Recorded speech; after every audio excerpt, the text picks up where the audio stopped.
Patriots of Humphrey County doing tonight? Sure is a lot of y'all. Good thing Obama didn't show up. You know, it's been a rough day for him. But anyway, Mr. J.B. Miller is going to lead us in prayer. Now, he's going to do us a fine job, I'll tell you.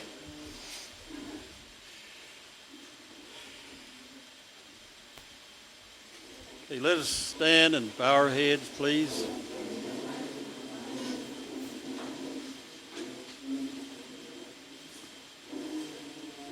Our Heavenly Father, driving over here tonight and seeing the beautiful sunset and the green grass from recent rains, trees turning colors, we're reminded what a beautiful country we have.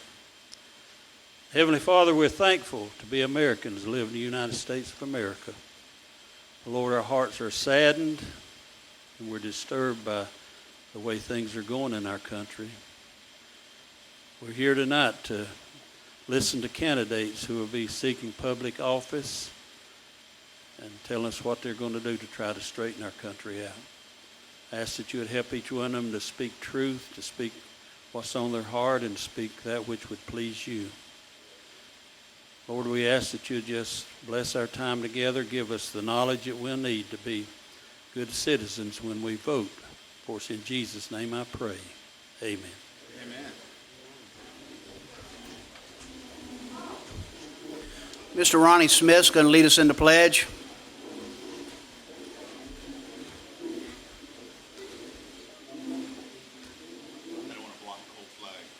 Boy, it's a good-looking crowd we got out there. We appreciate all the Patriots coming out tonight and taking up for our country and our state and our county.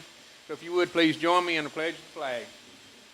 I pledge allegiance to the flag of the United States of America and to the republic for which it stands, one nation, under God, indivisible, with liberty and justice for all. Thank you. At this time, Mr. Richard Chernock's going to sing a patriotic song for us, and we know this guy. We've seen him a couple times.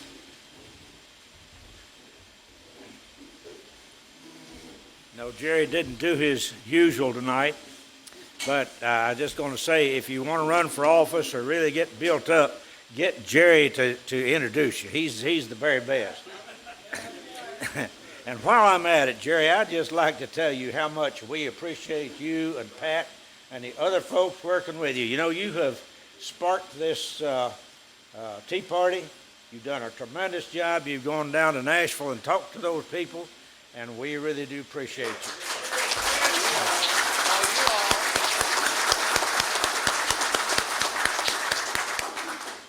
I also want to say a good word for my wife. She has given out over 400 of these pamphlets. Now, these have pamphlets and have a little sheet inside. There's some of them over there. If you haven't gotten one, be sure and get it. This is some very factual information. It's scary information.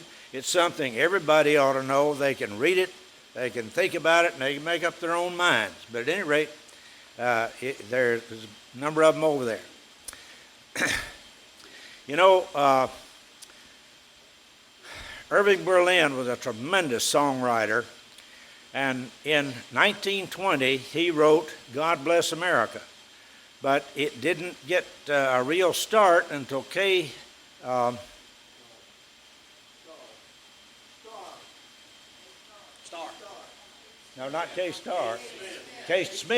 Smith. You know, as you get older, your memory tends to go, man. Kate Smith began to sing this song. It's a tremendous song. And you know, in all of these patriotic songs, there's the word freedom. Freedom is not free. It takes a whole lot of work, a whole lot of digging in.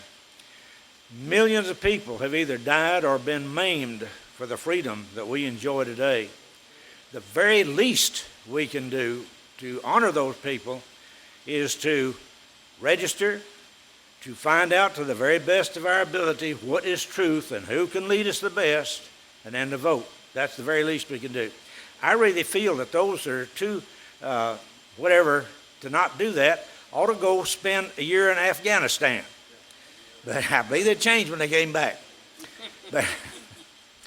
And the other thing we got to remember is 2 Chronicles 7:14. If my people who are called by my name will humble themselves and pray and seek my face and turn from their wicked ways, I will hear from heaven, I will forgive their sins, and I will heal their land. And we sure do need our land healed. All right, this God Bless America, you very seldomly hear the whole song. I'm going to sing the whole song, and then I want you to join me in singing the chorus. Why don't we stand up?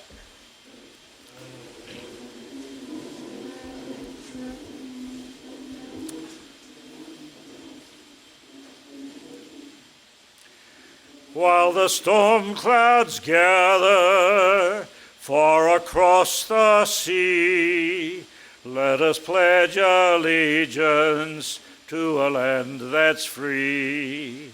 Let us all be grateful for a land so fair, as we raise our voices in a solemn prayer. God bless America, land that I love. Stand beside her and guide her through the night with a light from above. From the mountains to the prairies, to the oceans white with foam. God bless America, my home, sweet home. God bless America, my home, sweet home. You want to sing it again? Okay, we'll let it go at that. Run out of time.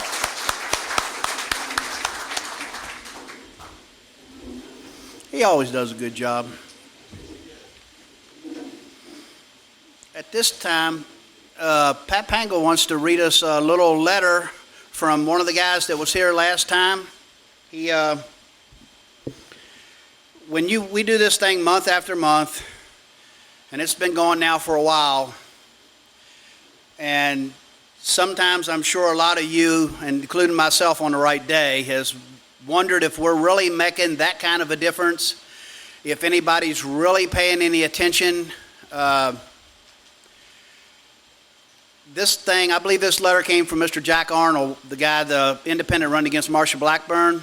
And he hand wrote this thing and dropped it by, and she gave it to me, and I go, you need to read that thing at the next meeting. It really keeps you going.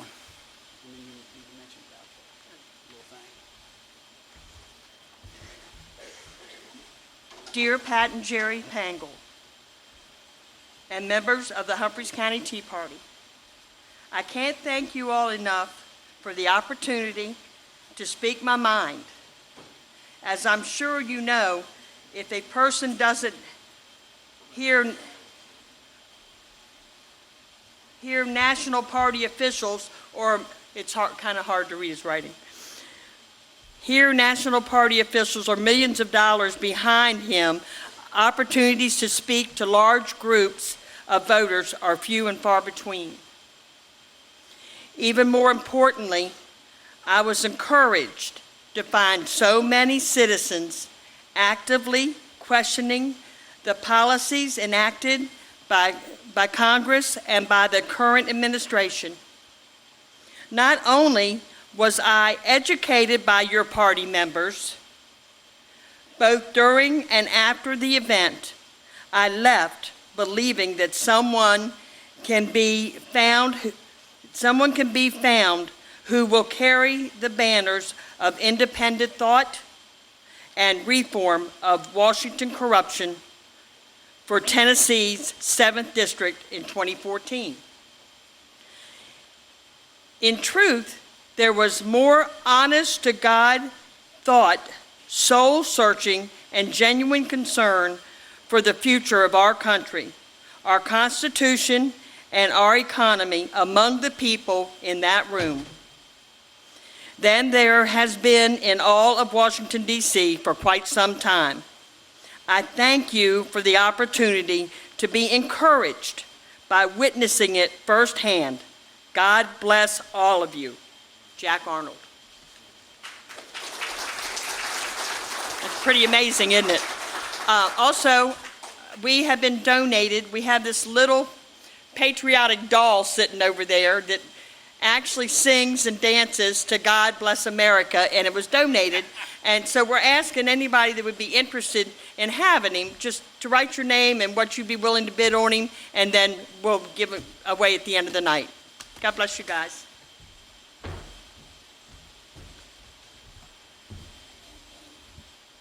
So what we're doing does amount to something after all. At this time, we'll start our program tonight. Tonight we have the Republican representative and the Democratic candidates running for the 74th Congressional District. Mr. John Tidwell is the Democrat, the incumbent, and Lori Day is running on the Republican side and challenging him. This event will give each candidate 15 minutes to tell us what they're all about and where they want to go and what they think is the right thing to do to fix our country, our state. And we'll do some questions after that off this microphone right here, and we'll do as many as we can for about 15 minutes. If they're directed to both people, we'll share back and forwards who starts the answers. And then we'll give them about 5 minutes to wrap it up. We'll do a straw poll at the end, and I'll conduct a little bit of business while we're doing the straw poll tally. That way I know I can keep you here to listen to all that garbage. You know what I'm trying to say? If two candidates come forward this time, we'd appreciate it. We have thrones for you guys.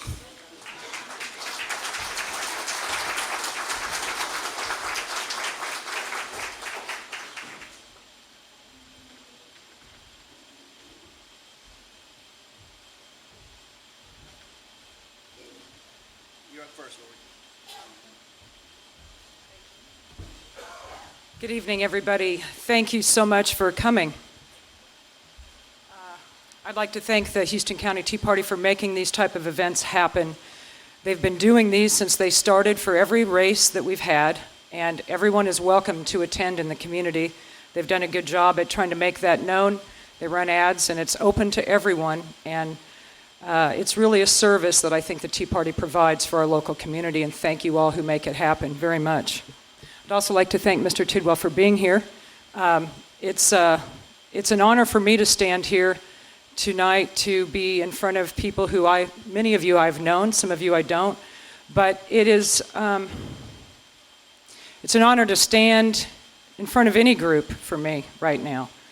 I'm bowled over by my contact with the people. This journey has been, it's just like I'm a winner in that all the things and all the people that I've gotten to meet through this journey of standing out and running has been a blessing in my life, and I feel very connected to the people in a way that I would not have had I not ventured out to try and do something different.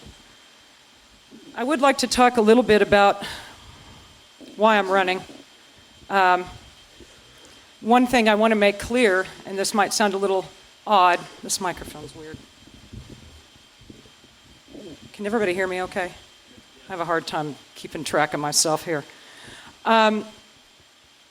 One thing for me, and this might sound kind of odd coming from somebody who's, the Republican, the Democrat thing, that is just not where I'm at. That's not, and in all honesty, I don't truthfully feel like I'm running against Representative Tidwell. I'm running for something. I'm running for, it's my time to stand out and to do something in service of my country. I have an overwhelming fire in my heart that I have a message for people.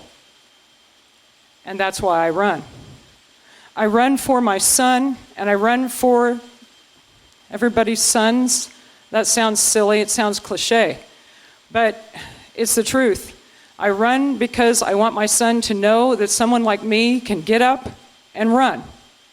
Someone who did not come through government, someone who did not come from money, someone who has not been placed here by special interest. And I want him to know that. And the way he'll really know that is if I do that. I've been involved in the grassroots movement for several years now. Part of it was just striking out on my own. Some of it was through groups across the state. What was my whole mission the whole time is that there was burning things on my heart There are things that are going on in our country that I can no longer sit on the couch and worry about, nor can I sit around and pray it away. It's not how it works. I stand here before you with a sincerity in why I'm doing this.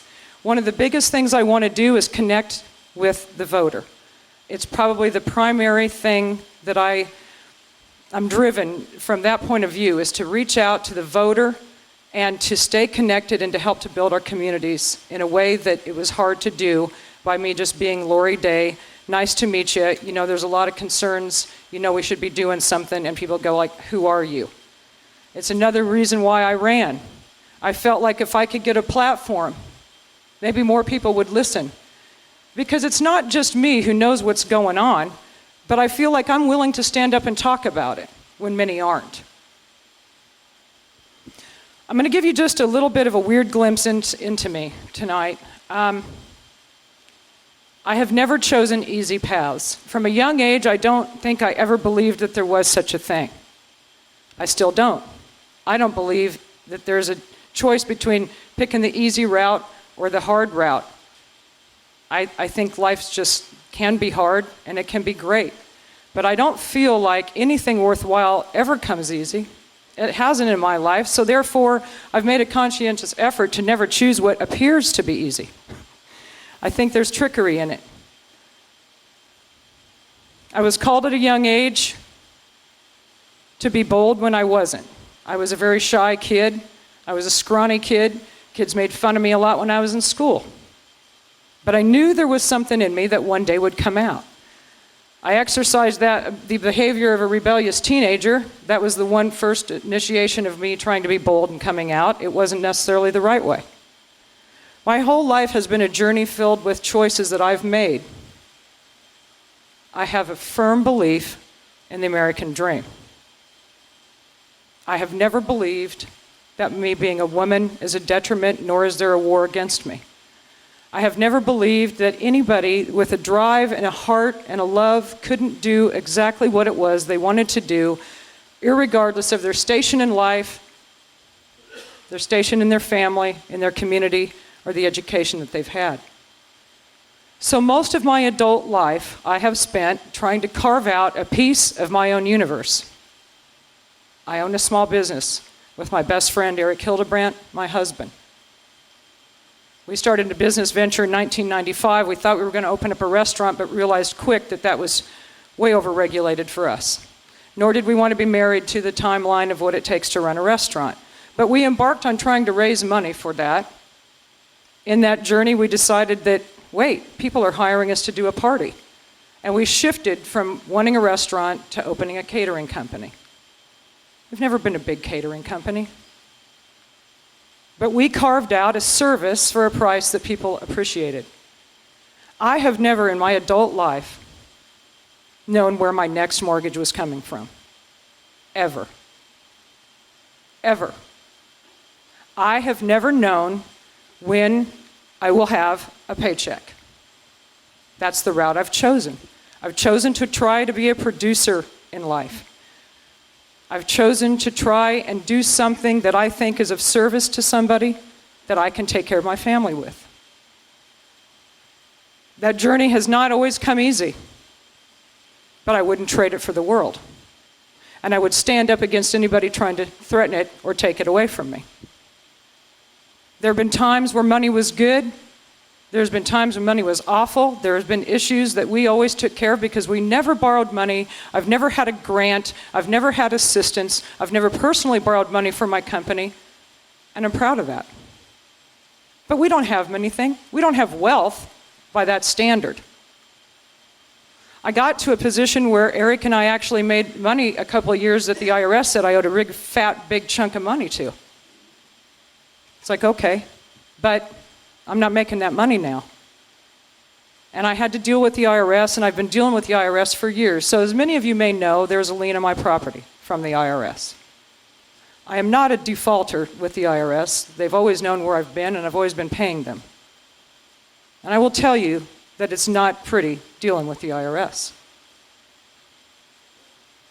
And I feel strongly that when I decided to make this run, that there were things in my life that could be poked at, picked on, and I decided, that's okay. I'll own it. It's not, I'll walk the public, plank of shame, but I'm not going to jump off into that will define me. I feel strongly that what I've done, many people have gone through, and I will still champion running for this office because I know I'm not alone. I know I speak for a big faction of people who want to run for an office, who wish people like them would run for an office, and here I am. I understand what it's like to just make your own way, and I'm proud of it. And I do not want to see the spirit of that die. Not on my watch, not in my time, not in my country. As long as I've got a heartbeat in me, I will fight for small business, and I will fight for the American spirit of entrepreneurialism, a small person just carving out their life. And many huge companies have come from that spring. I'm proud of what we've done, but I've made dumb mistakes. There's no question. And I don't think people anymore realize, I think they realize that they're not looking for perfect people. That's impossible anyway. I have, since my son was born, started on an embarkment of my relationship with God like never before. God spoke to me when my son was born and said, he's not yours. I've tried to be a parent with that in my mind every day of my life, that I know my son belongs to a higher power than me. And if in fact that is true, which I firmly believe that it is, I have been given a wonderful responsibility. And it's my responsibility to raise my son up the best of my ability with God centered first. God is the center of my life. I fail days where I don't connect with him like I should. But I will tell you this, no man stands before him with me. I feel like we need to stand up against things for our state. We have tyranny going on in our country. States' rights is something that's probably heaviest on my mind about what we need to do as a state to protect ourselves from further tyranny of our federal government. One of those issues, among many, is the health care. There's nothing good about the health care. We don't need the government to do our health care. We don't need the government to do any kind of care. We need them to do what the Constitution says they're supposed to do. I feel like jobs, if you want jobs, here's how you do jobs. You let free market reign. I am a firm free market capitalist believer.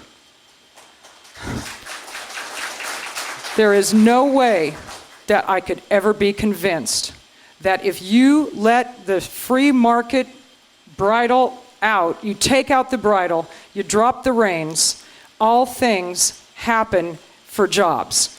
End of story. We don't need legislation to make bills for jobs. We have 25 of them that pass the Congress that aren't doing anything. They're not even accounted for. We don't even know what they do, except they cost more taxpayers money to get the legislation that says they're a job bill. There's no job bills. There's just jobs. And people create jobs. Freedom creates jobs, not legislation. So we need to deregulate as just like crazy people. Deregulate, deregulate, deregulate. We don't need more legislation to get jobs. We don't need more federal grants. We don't need more strings attached through the UN, through the federal government. We need to let people make money.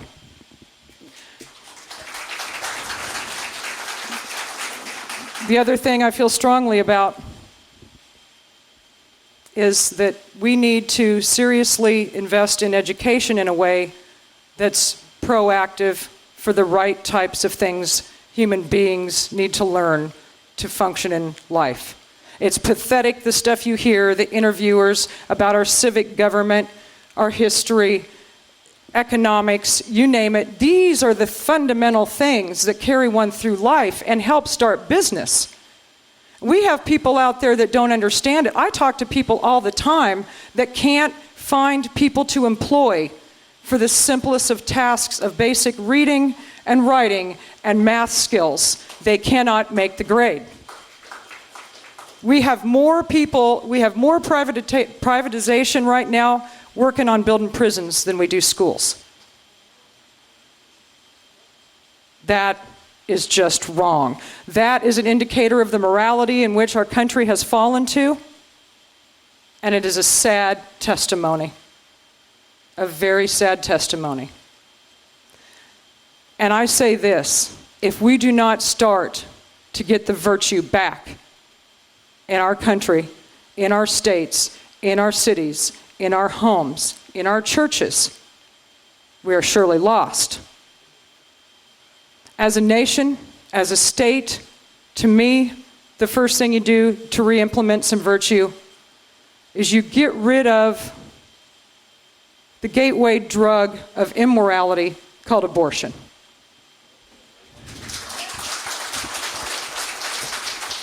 I cannot stand here before you with any other testimony about abortion other than to say that I'm pretty sure that God is pro-life. If we do not protect the first initial thing of our country about the right to life, it is any wonder that the rest of them have fallen off the rail. And if we do not start there, we'll never get to the end result of where we need to be. I just want to say that I, more than anyone, realize I'm a little out of the box type candidate. No one has had to go through more thought process about that than me. I've been a hard sale. I couldn't even sell myself to my own party that I'm running on. They didn't want to buy me either. Here's the deal, I'm not for sale.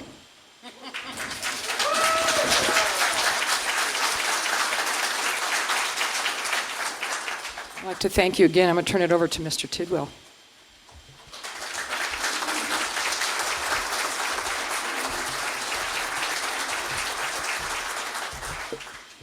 Thank you.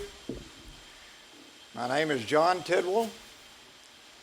I represent the 74th District currently. I have represented it. I have represented you for quite some while. And I think that most of you know who I am. I'm not going to need the amount of time to go into the philosophy of who I am. Most of you know who I am. Most of you have seen me vote. Most of you have seen me vote passing through each and every job within the county. I started when I first came to this county 35, 40 years ago, maybe 50, right out of college. I went to the University of Tennessee and came right straight down here and got immediately involved. I served on the county court, but I served on the city commission first. When I walked in down here, I think Jack Callahan was mayor, may have been Asbury was mayor. Now we go back that far. Carol, you'll remember that. I'm not sure when I did come in, but I believe that Asbury was still either on the council or mayor. I was appointed. I served several terms there. I was appointed to the Regional Planning Commission, the commission that seeks and maintains jobs on our end of the county, jobs in this whole region. And we were a protector of that, and we brought in jobs. If you're interested in jobs, I've got a record. You can dig it up. I was on the county commission 3 terms. I was on the budget committee of the county commissions 2 terms. I was the chairman of that particular commission. I was chairman of that particular commission when the hospital went into bankruptcy. We solved that problem. Your hospital is live and viable. This is all history. I'm not telling you something I want to do. This is something that has been done. From there, I served on the Solid Waste Board, and we have the Clean and Greens, and we have the solid waste program that we have now.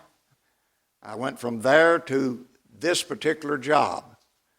and ran for this particular job and won several years ago.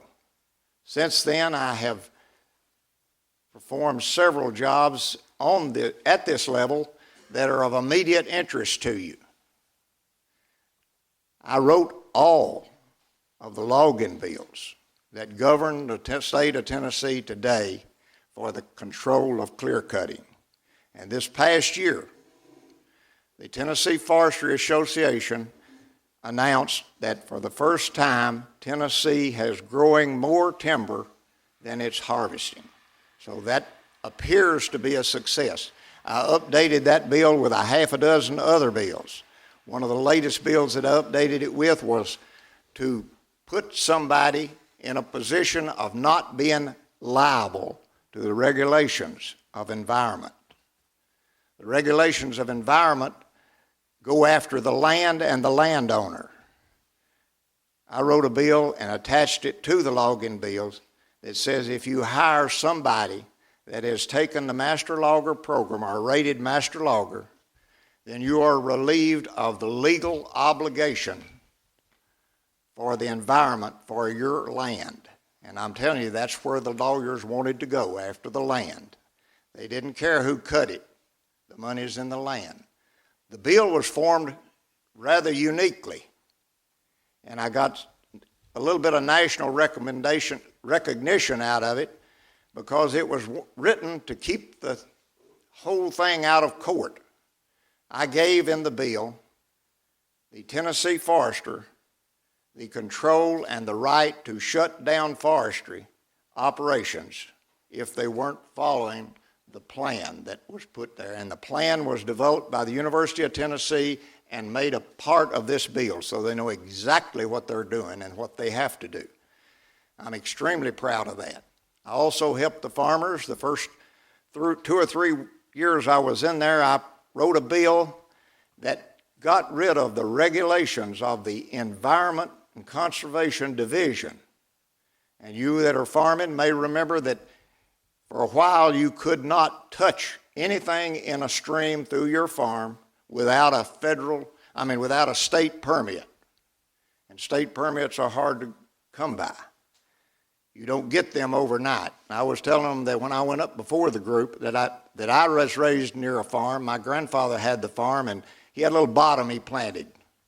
And the bottom made all of the money that we had to pay the taxes and give our families. And if that little creek had a tree fall in it and it overrun its banks and cut a wide swath out through that bottom, there wouldn't be much money. So we got out in the middle of the night and we removed the tree out of there, and if we'd had to wait till the next day or a week later to get a permit, we'd have been broke. They believed me. They wrote the general permits. You can now get in the stream. You can harvest gravel at certain points. You can get a tree out of the middle of the stream that's plugging it up overnight on your own without a permit. Now, that's not something that I'm telling you I'm going to do. This is something I have done. I do appreciate that. I think I got myself in pretty good shape with my service to the county, my service to the people, and you understand exactly how I'm going to vote. I've come back to you time and time again asking people how they want them to vote. I've come to this group asking them how they want me to vote. You'll find out that I am a very open-minded representative. I am very analytical in my approach to everything up there. I vote the way my district wants me to vote, all 62,000 of them, and there are 62,000. They get the choice, even if it's my own drive to do something else. If I am dead sure that the district wants it, I vote against what I want to do. Point in case, I didn't vote for the income tax. Would have been better for me. I had quit working at that time. I didn't have any income. I had my retirement from DuPont, and a few of you DuPonters out there, and I see you, you're not going to get rich at that. They've even taken my insurance away from me here lately. That's not a good one, and that seems to be the case with everybody. I talked to somebody in TVA just recently, and they're reducing their benefits too. Somebody is going to have to pick up benefits because the companies are getting out of the benefit business. I think DuPont's doesn't even get into the retirement business with its latest employees. They allow them to withdraw and they put some with it, and you're supposed to invest it. Maybe that'll work. I hope it does. I wanted to tell you that tonight I come here somewhat reluctantly. It is very difficult for a politician to walk into another politician's family. It is very difficult to think maybe you're going to vote on something that I probably don't have the slightest chance of winning, and you're going to use it on me politically in the paper. I am your representative, and I have the fortitude to come to you and talk. Thank you.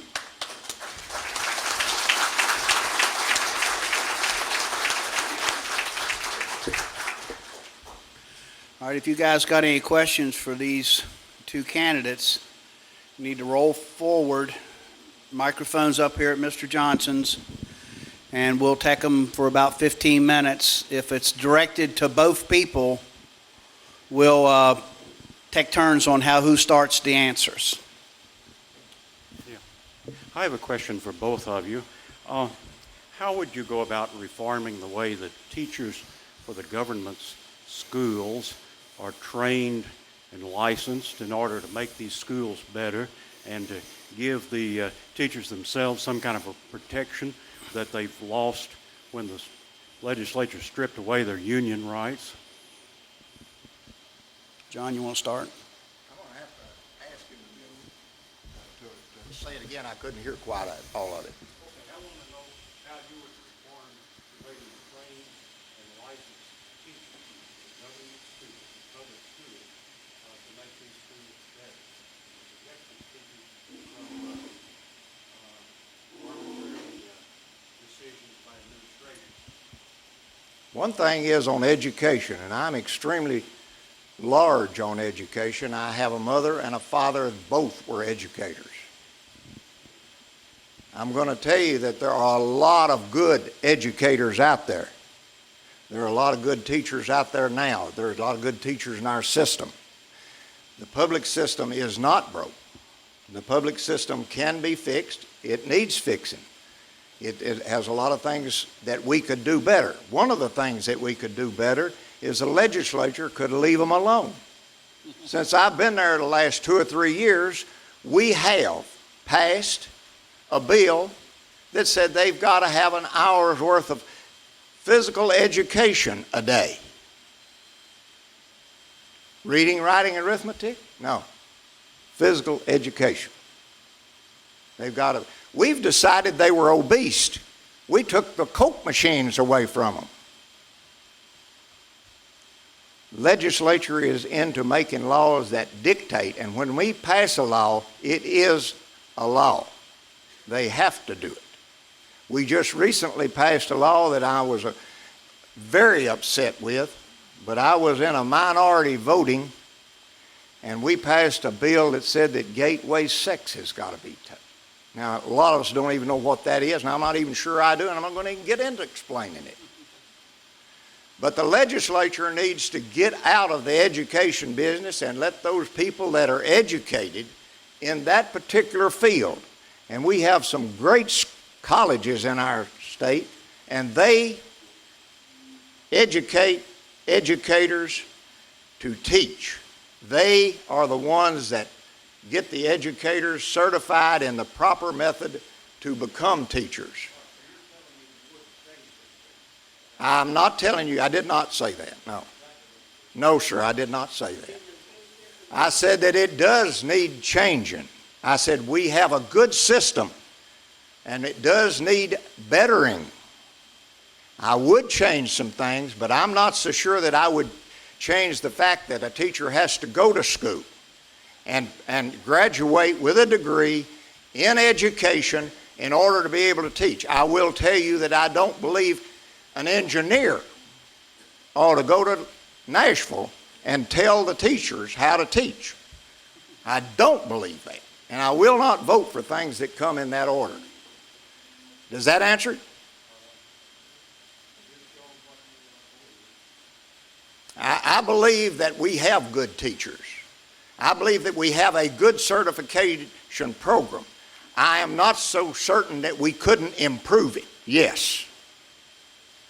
But I think that we do have a good education system, and I think we do have a good program, and there are good teachers in the schools. Thank you.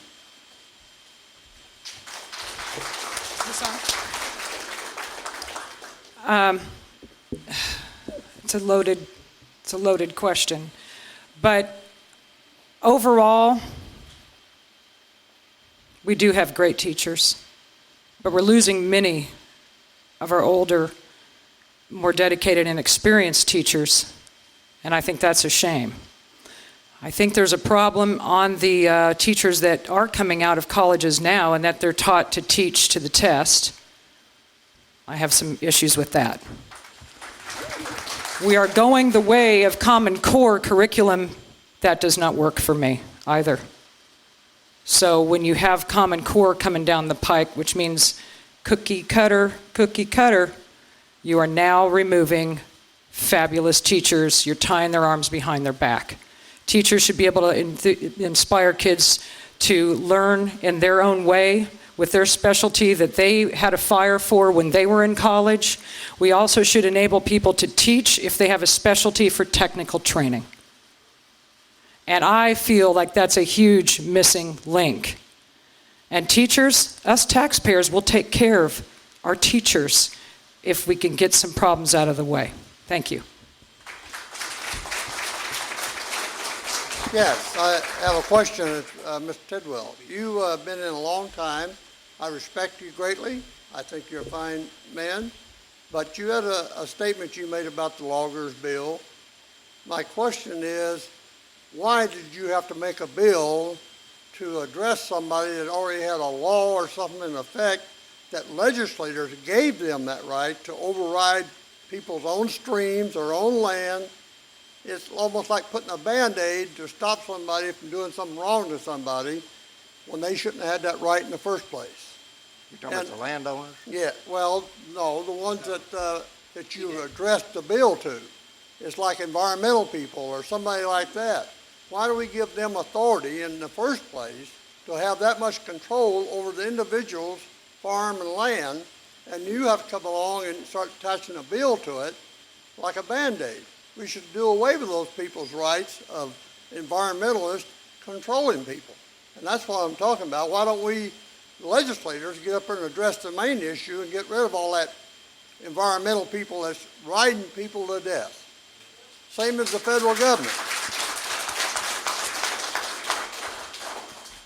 Does everyone remember Cuba landed 8 years ago?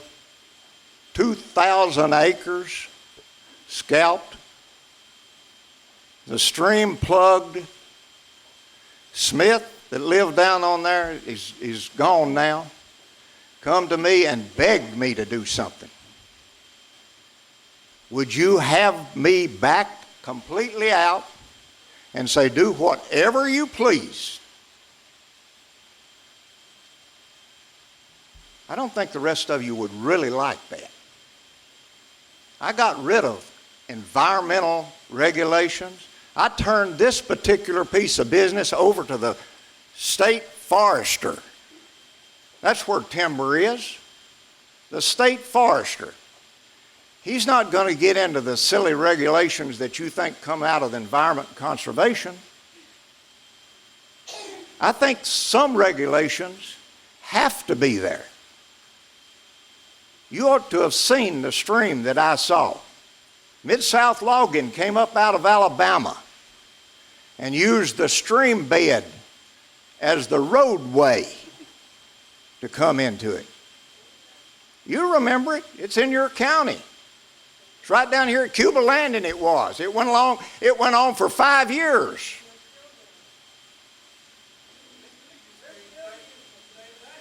They should not be to that extent.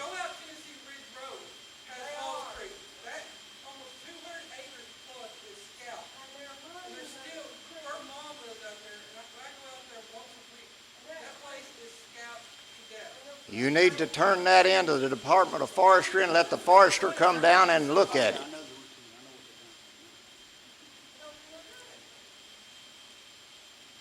I have not given the Environmental and Conservation more bills. I wrote the bill and gave it to the Forestry Department. And it is not that restrictive. It does not eliminate clear cutting. There is a real need for clear cutting in certain places. But you heard me say that this year, after 8 years of that particular bill and the people that are using it, for the first time Tennessee is growing more timber than it's harvesting. Some regulations, yes. Thank you.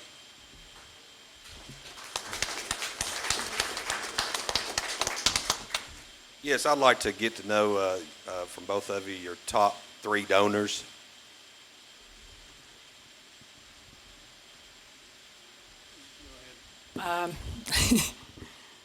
My top 3 donors, I suppose, would be, I have money from PACs that have come in for me. One is called Truth Matters, which is a conservative PAC that was put together. I was endorsed by a Tennessee Republican Assembly. They have a PAC that endorsed me and gave me money. And then I have another donor that was probably a top donor was a Tennessee Conservative Fund, which is another grassroots organization that got together and decided they wanted to form a PAC. So those would probably be my top donors. Senator May Beavers, maybe David, most of them, I have a lot of money that's come in ways of small denominations just from citizen activists and regular citizens.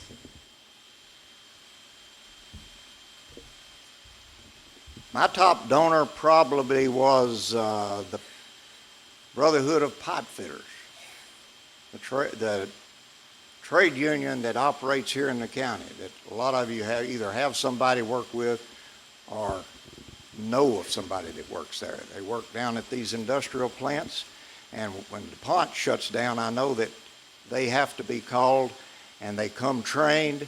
They're able to work that day. They provide their training, they provide their unemployment, they find them a job, and they provide their retirement. That's my main donor.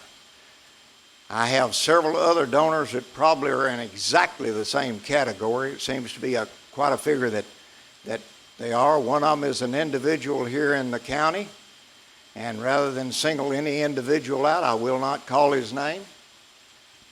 And there are the UPS, the delivery system, gave me, I guess, my third. And there's probably 7 or 8 or 10 people that have given me that particular exact amount of money. Those 3 people come to mind as my top.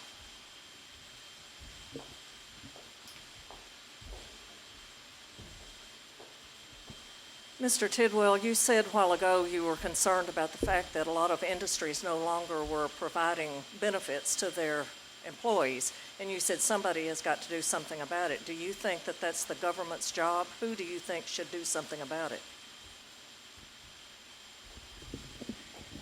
I think that the group that the industry is backing off are and tending on the insurance companies to pick it up, but regulated where they would pick it up. I believe that's where they'd like for it to head. The government has been in the healthcare business for some time. When I came up there, TennCare was run away. TennCare was supplying most of the dope on the street. You were paying for that dope with your tax money. And the state of Tennessee was headed to bankruptcy if we kept on the same path we're on. Governor Bredesen, and I'm not necessarily picking a Democrat, Governor Bredesen solved that problem well. And he did not put more people on health care. He covered those that needed to be on health care, and he took those people that did not need to be on health care and were taking the money for the dope they could get off of it and sell it on the street to make more money off of that particular thing. We're in fairly good shape on Tennessee's part. I am, and this job is, the state of Tennessee representative. The federal people are into a different world somewhere. But I am managing what you sent me to manage with the state of Tennessee.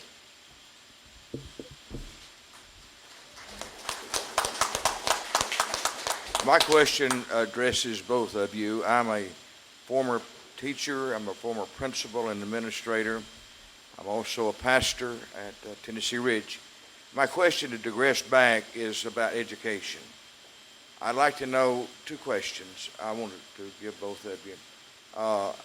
What do you think of the voucher system in our schools?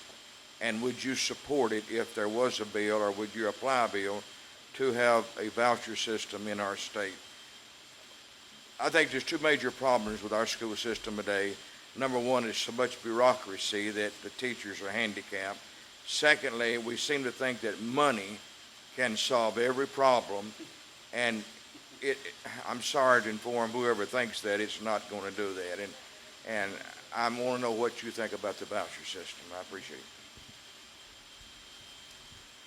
I think in this time that a voucher program could be beneficial. I'm basically coming from the standpoint of seeing what we've got and where we've come with education and where we're at right now. And certainly money is that's not what it's really ever needed. It got burdened down with the need for more money when people saw that they could make money from it. It's never needed to cost what it costs to educate a child. Therefore, I feel like the time is probably it's here, that we need to unbridle competition in a way like never before, and I'm pretty much all about that, just so long as they don't try and implement the same bureaucracy on the choice, because I feel like there's a little bit of a threat for that too. But I would support vouchers for homeschooling, private schooling, or another public school.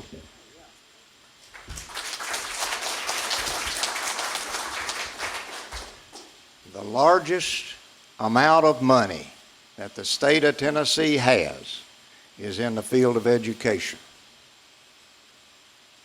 Education has to have money. More money don't necessarily do it. Tennessee understands that. What are we, about 48th in spending on education? Tennessee evidently understands that. That's what's happening now. Vouchers is a program where the money follows the child.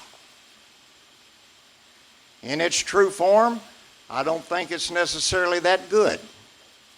In some kind of limited form, where the child is going to an accredited, certified school, such as St. Patrick's or something like that, maybe in a limited form, it could be good. If you're sending vouchers, money per kid, and you're truly into vouchers, and you homeschool your kid, you get the picture. The parent gets the money. Not ever going to vote for vouchers in its true form. Unless I have the majority of 60,000 people that tell me they want it, then I'll do it. Did that answer it? Thank you.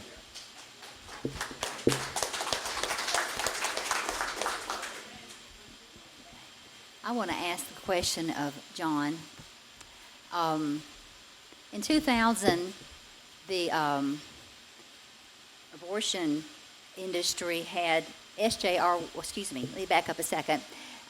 There was a Planned Parenthood versus Sunquist issue that came up, and Planned Parenthood won the court battle, whereas the Tennessee Supreme Court made a decision that underruled abortion restrictions in Tennessee. Included in that was no informed consent for women who were considering abortion any longer was needed. The 48-hour waiting period was no longer needed. No hospitalization requirement for late-term abortions, and also no regulation for inspection of abortion facilities. So we lost those efforts to try to restrict abortion in Tennessee, making our state more liberal, and even than the Roe versus Wade decision. SJR 127 is something that the pro-life groups in Tennessee, including Tennessee Right to Life, has been trying to pass since 2002. I'd like to ask you, John, why you have not agreed to let the voters make that decision to support SJR 127 so it can come before the voters in 2014 as an amendment to regain some of our abortion restrictions in Tennessee. Thank you, Martha. Martha and I have a lot of conversations back and forth. When I'm up there, she writes me regularly. I answer her regularly. I don't think that anybody has ever contacted me that I didn't make the effort to return the contact and try to explain the situation. I am pro-life. I believe in life. I voted for making the late-term abortion illegal. It should have been. I don't like 127. 127. I don't like 127 because I don't believe that the procedure should be demonized and done away with. I think it is a life-giving procedure to the woman who is in desperate trouble at the last, and its decision to make to let the baby live or the woman live. You think about it. And I've told Martha this many, many times. I have a daughter. Should my daughter have a baby and she goes to the hospital and things get messed up, as they do sometimes in hospital, and you have made the abortion procedure, just the procedure, illegal, then she's going to die. It could be a life-giving procedure. And not in all cases is it. And I detest using it for birth control. I detest for what a lot of things it's been used for. But you cannot correct a morality problem with a prohibition of a procedure. This is how I believe. And I think that if you'll consider it, you women, particularly women of the childbearing age, and you people that have daughters, anything could go wrong. This procedure, the procedure itself is not demoned. The procedure itself could be life-saving. For incest and rape, I'll let you think about that. I will vote for it if it does not have those on there, and I will never vote for it unless the majority of the 60,000 people here, women included, especially women, give me the signal that they want me to do it. Thank you.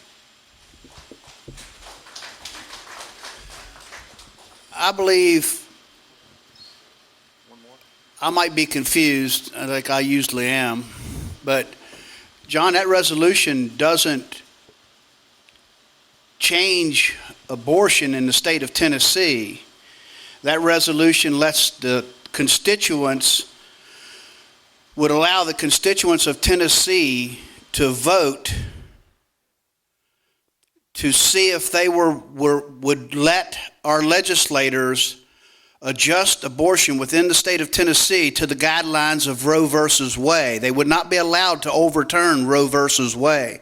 Am I mistaken on that? You're correct. They cannot overturn Roe versus Wade. That is a federal thing.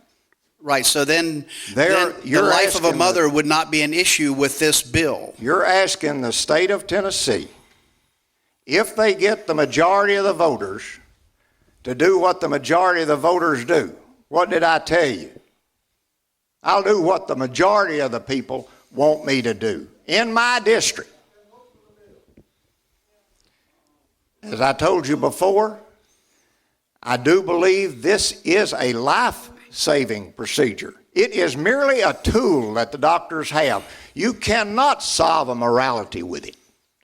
I think that the morality is horrible. I think you ought to get out and solve it. I think it ought to be solved. I think you ought to work on a lot of the moral issues of this country. I think we're way behind on them. I think the churches ought to chip in and do more than they are doing on the morality. I think the individuals ought to do more than they are on morality. I think that if you don't accept it going on around you, you could do more than making the abortion procedure illegal. Thank you. All right, we're out of time for the questions. We did the 15 minutes we were allowed. We're actually over a good bit. I only got into that one because I wasn't sure myself on the understanding of the bill.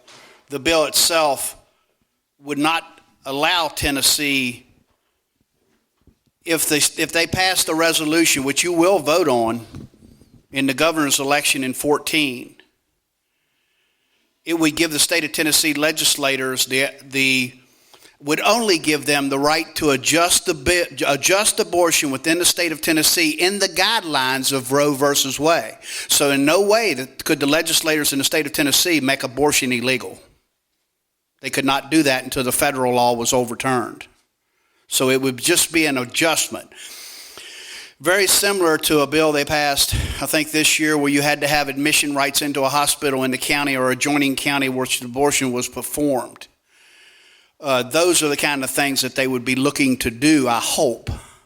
And I think I can side with Mr. Tidwell on the fact that maybe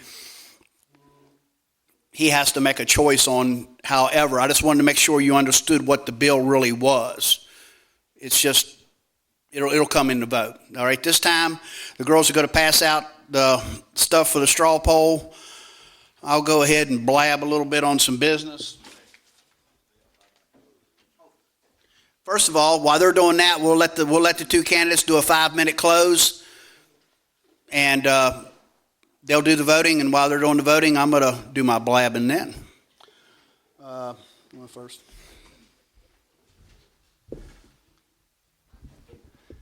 First of all,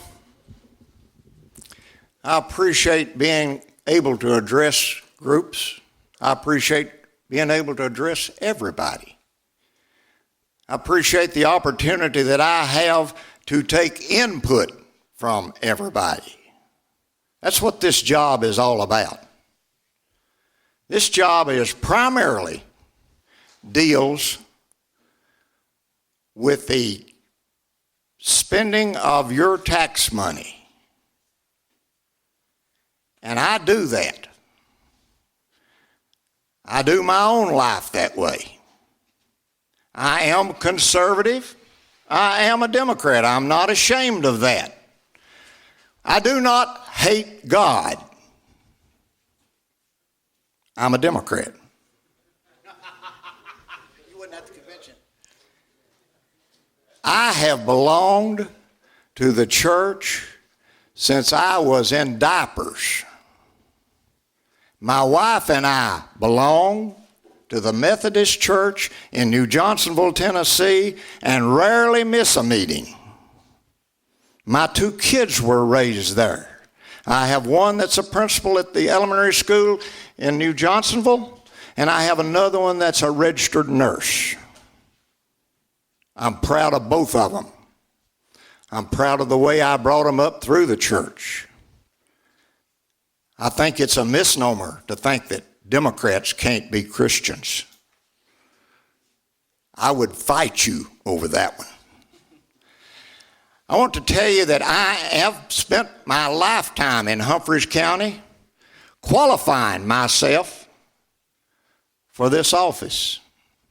I have spent time in every office offered in this county. And I've spent my time in many, many clubs in this county.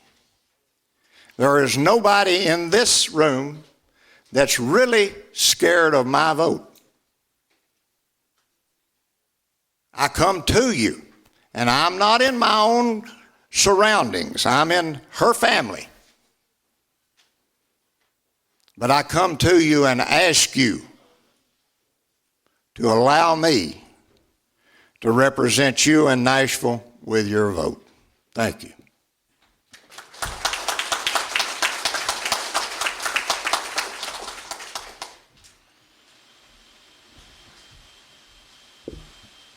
Thank you. I'd just like to say thank you to everybody again for the opportunity to hear me.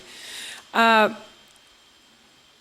feel like I have researched and spent a ton of time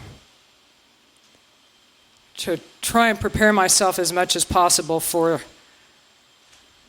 the responsibility that I'm standing here before you that we're speaking about. And again, while I may come through a different form, a different whatever, a different path, whatever you want to say, I feel equipped to handle the responsibility. I have been researching what it means to be a statesman. I know what the job description is. I have not done it, but I do not take it lightly. I assure you that I live this stuff. I feel like I have my finger on a pulse right now. It's just one of those time things. I feel like everything I've been studying and everything I'm seeing happening and everything I feel and everything I know has come to fruition for me to be equipped for this awesome opportunity and responsibility. The budget is a big part of the responsibility as a legislator. It's one of the reasons that I don't think taxpayers should be paying for abortions. And there are many, many other examples that I feel legislators are taking taxpayer money for that taxpayers really don't agree with. It's just that you don't get to vote. And I come to you from what I feel is a real run for freedom. Freedom is something we're born with. It's a God-given, inherent thing. To feel the need for freedom is something in everybody's DNA. There are only 2 manifestations physically that I can look to, though, as a blueprint for freedom. One is the Bible, and one is the United States Constitution.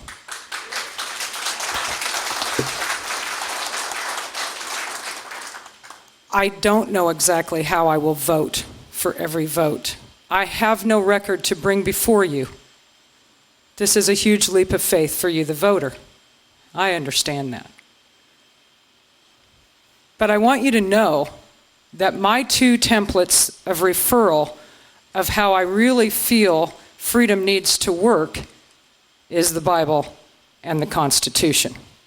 And I think we need legislation that tends to look a little more towards that. our Constitution, our state Constitution, and starts to exercise the powers within the state per our federal Constitution, and starts to do away with things that are nowhere to be found in the Constitution. I'm going to just leave on this note too, because this is something that's just burning on my heart. And this is something that I've been talking about everywhere I go, and it's not about me. And quite frankly, none of this is about me. This is just not about me. I don't want it to be about me, and I assure you, I don't feel that it is. But I'll tell you what should be about all of us. There are 30 million proclaimed God-fearing Christians in our country that don't vote, that do not vote. In the last 25 years, presidential elections have been won with under 10 million votes. I would like you to join me in being part of the movement that wakes up the 30 million. Thanks again for your time tonight.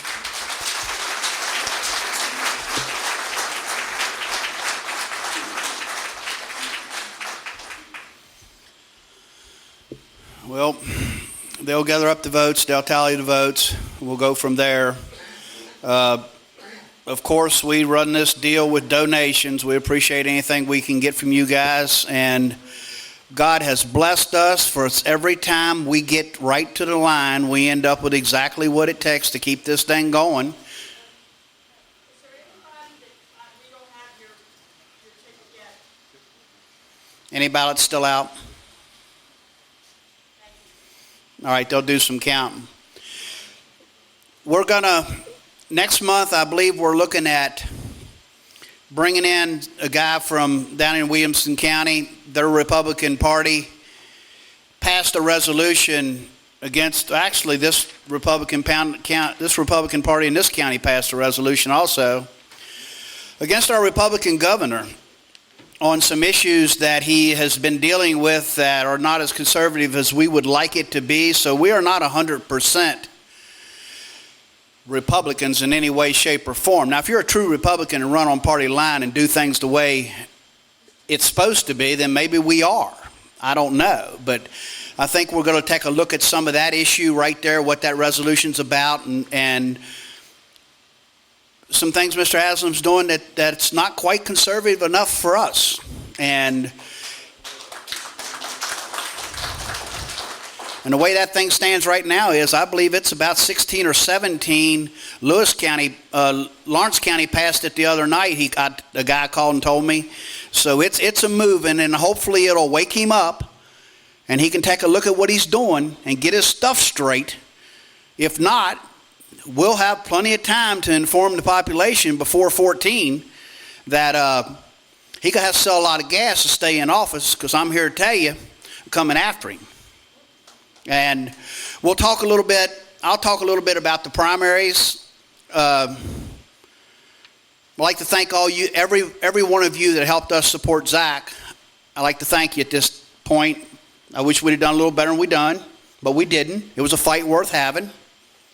I learned from that, and I will apply that to the next time I try that thing.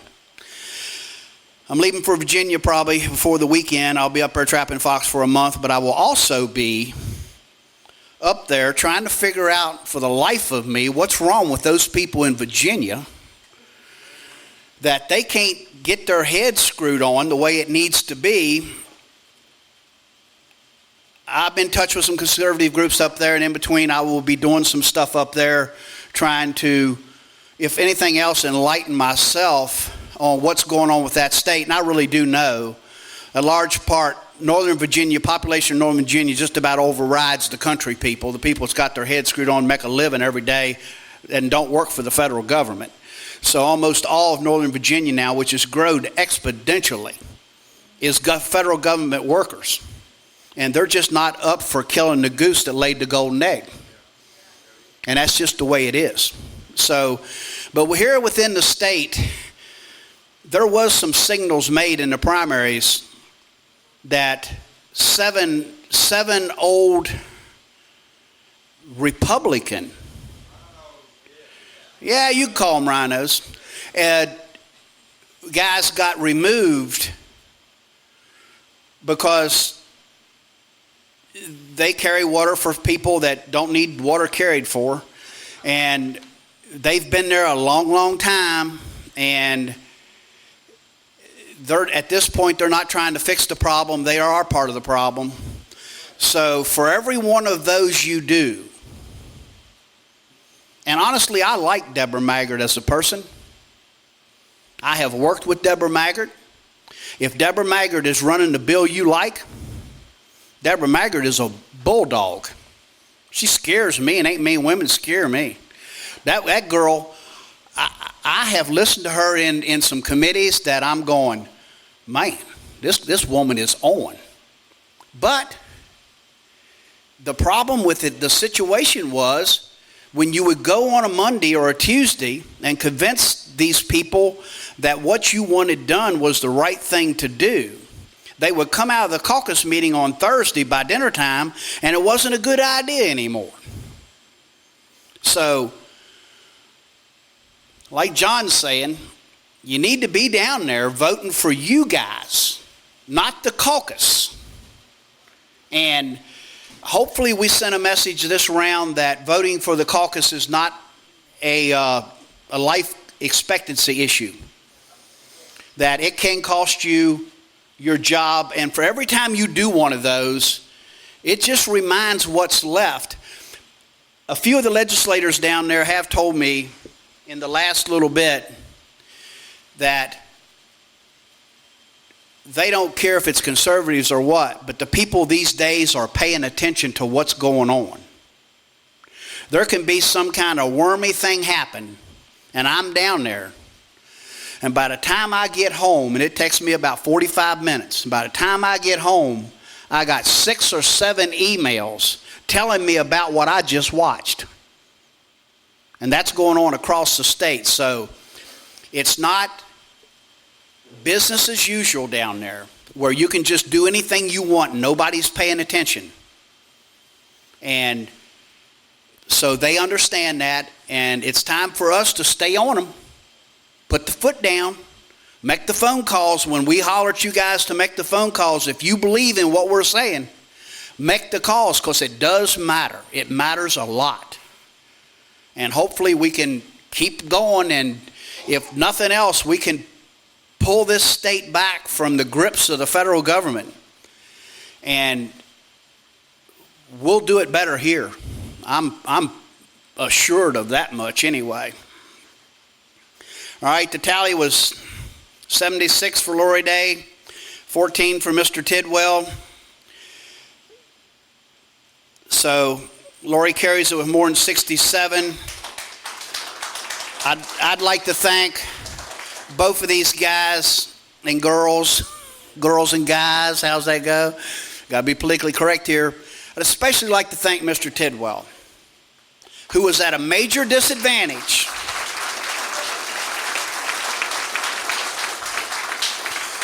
Who absolutely knew he was at a major disadvantage, came here and talked to his constituents. Roy Herron wouldn't. Roy Herron was a fairly conservative man. And I already heard she asked him, but I wasn't going to say nothing. And I got a call from him, and I wasn't there, and I called it back, and he never called me back. And in my heart, I knew what he wanted.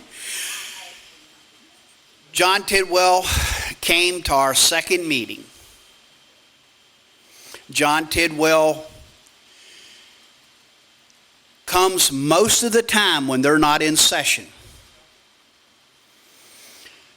When I'm on the Hill, have me and John Tidwell butted heads a time or two? 2. Pretty much 2. So we agreed to disagree. And he did some pretty good voting for us on a couple things, for sure. John Tidwell's not a Democrat in today's standards. Now, I'm telling you, I've been trying to tell him.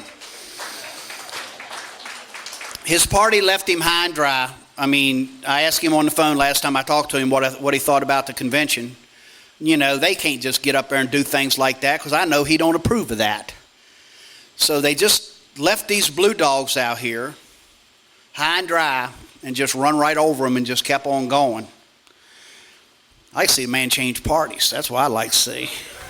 I like to see the man change parties. But did you get any votes on the dial?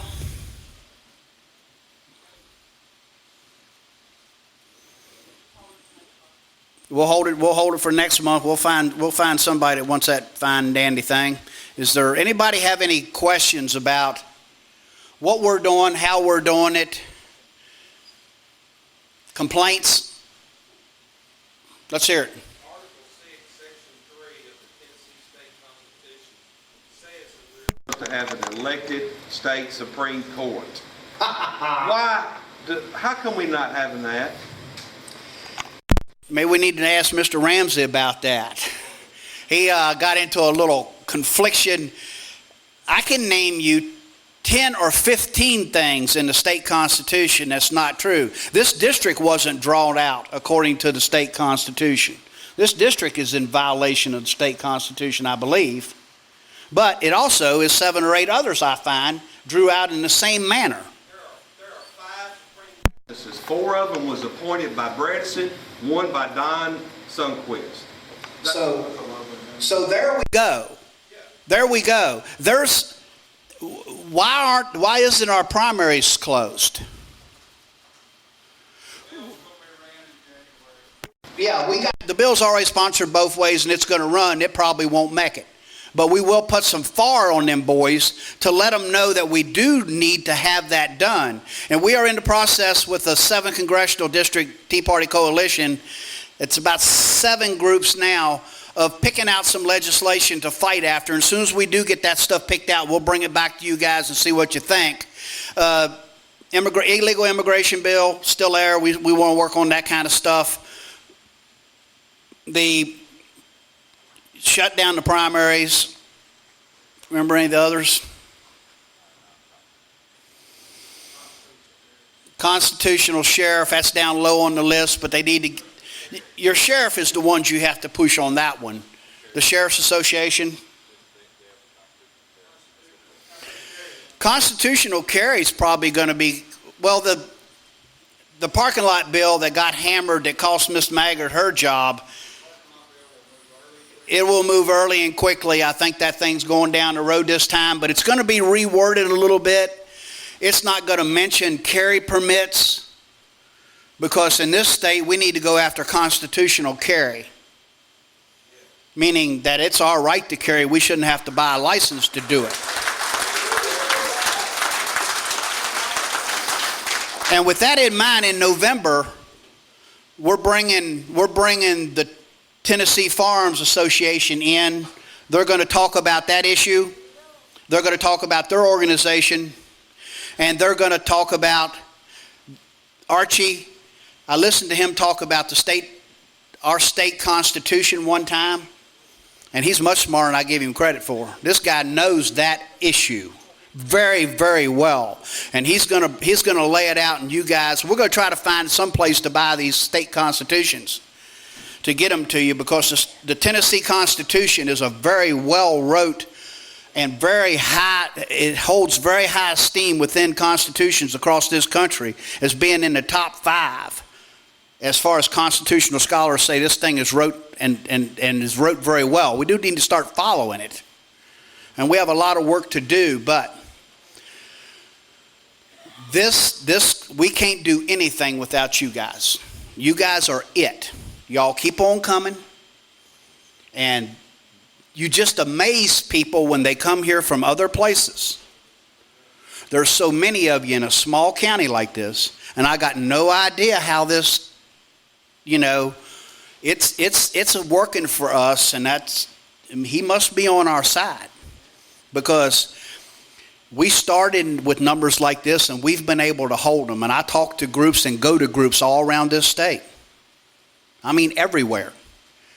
And our average attendance is in the top 2 or 3 groups in the state.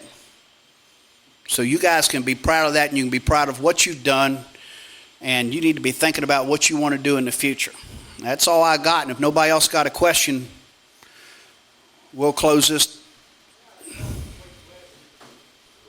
Tennessee still requires positive identification to vote, do they not? Photo ID. To stop that. He's not worried about Tennessee because it's not a battleground state. And our Hispanic population is not overly high. He doesn't really care about it, period, if it's the right state. Ours does have a lot of exemptions, too. That we should have proof of the, not availability, but the, whatever it is, that someone could be an officer. I mean, it could be a president or what have you. Now, That bill, that is one of the bills we're looking at. It's the verification bill to verify that you're legal to run for office in the state of Tennessee. That bill's coming right back up. May Beavers are bringing it right back up. for this coming. Got to pass it first. That's what we're going to holler at you for. That'll take an editorial, baby. That'll take you writing another editorial. That's what that'll take. Liking it. I believe Mr. Obama can prove he is an American citizen now, but there's real good proof that his father is Frank Davis, who was an arch-communist, Marxist communist, and he was his mentor through the early life. And that shows, if you look at it, a lot of the things that Mr. Obama is doing, he seems to think now. Well, it's going to be what it's going to be. Something come up with that, the resolution you're talking about with the Republican Party, about our state people, governor's people, didn't know what's about Sharia law, didn't know none of that stuff. They have to be educated, and I think There's been 2 meetings in the last little while. Mr. Bill Warner sat down with them, and if Bill Warner can't convince you that that's bad, then you lied about not knowing. they should all be knowing what's. Mr. Tidwell got a dose of it on the. Remember the material support bill? They showed up for that one, didn't they, brother? I didn't know there was so many in Tennessee.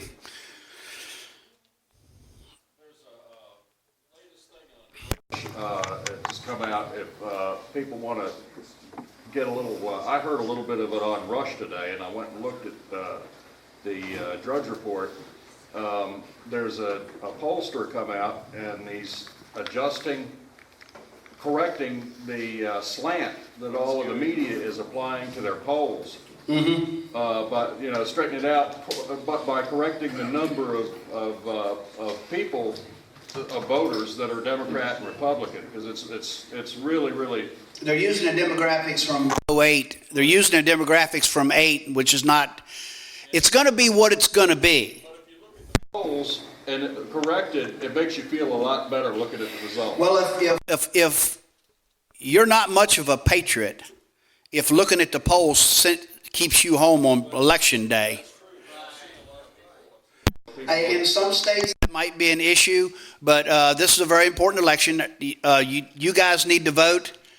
And if you got any relatives in Virginia or Ohio, you need to talk to these people and just lightly tell them that they're not going to be welcome at the family reunion if they don't get some stuff straight. And, hey, we appreciate you guys, and you come back and see us. Or no, you come back and see Joe in October, and I'll be snatching foxes. Thank you very much.